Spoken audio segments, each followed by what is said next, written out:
গত উপদেষ্টা পরিষদের বৈঠকে এর আগের সপ্তাহে গৃহীত আরপিওকে পুনরায় সংশোধন করা একটি দলের অন্যায় অযৌক্তিক আবদারের কাছে নথি স্বীকার করার শামিল বলেই আমরা মনে করি। এই সরকারের বিভিন্ন কর্মকাণ্ড অতীতেও একটি বিশেষ দলের প্রতি আনুগত্যের বহিঃপ্রকাশ ঘটেছিল।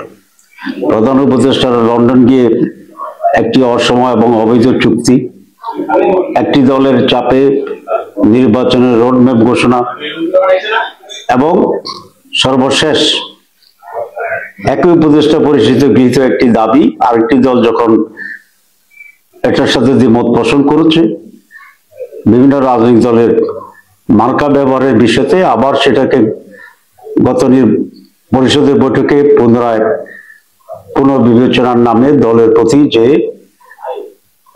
আনুগত্য প্রকাশ করেছে সরকার, নিঃসন্দেহে এই সরকারের নিরপেক্ষতা ক্ষুণ্ণ হয়েছে। আমরা এই সিদ্ধান্তকে মানি না এবং এই সিদ্ধান্ত গ্রহণের নিন্দা জানাচ্ছি। আমি স্পষ্ট দাবি করতে চাই, ইতিপূর্বে নির্বাচন কমিশন এবং উপদেষ্টা পরিষদের প্রত্যেকটি দল নিজ নিজ প্রতীকে নির্বাচন করতে হবে বলে যে দুটি সিদ্ধান্ত হয়েছিল, সেই সিদ্ধান্তের সাথে আমরা একমত এবং জাতি একমত। আমরা গত পরিষদের বৈঠকে গৃহীত সেই সিদ্ধান্তকে আবার পুনর্বিবেচনার জন্য অনুরোধ জানাচ্ছি, অন্যথায় এর বিরুদ্ধে রাজপথের প্রতিবাদ হবে।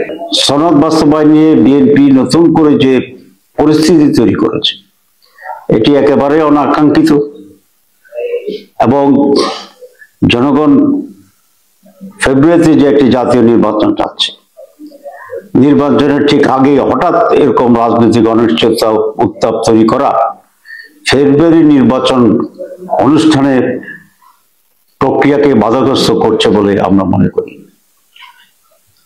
এবং এরকম অশুভ চক্রের কাছে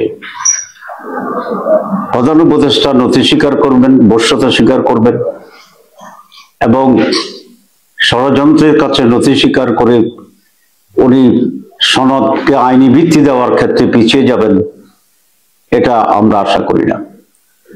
আমরা ওনার কাছে এই আশাই করি যে সংস্কার রিফর্ম ছিল ওনারই নিজস্ব প্রোডাক্ট এবং উনি ওনার এই সন্তানকে নিজ হাতে ছুরি দিয়ে হত্যা করবেন, এটা জাতি বিশ্বাস করে না। আর যদি এটাই প্রধান উপদেষ্টা করেন, তাহলে এটা জাতির সাথে যে ওয়াদা উনি করেছিলেন, সে ওয়াদা উনি ভঙ্গ এবং খেলাপ করবেন বলেই জাতি মনে করবে। আমরা আশা করি উনি দৃঢ় ভূমিকা পালন করবেন এবং সংস্কার বাস্তবায়নে উনি যথার্থ এবং সঠিক সিদ্ধান্ত ঘোষণা করবেন।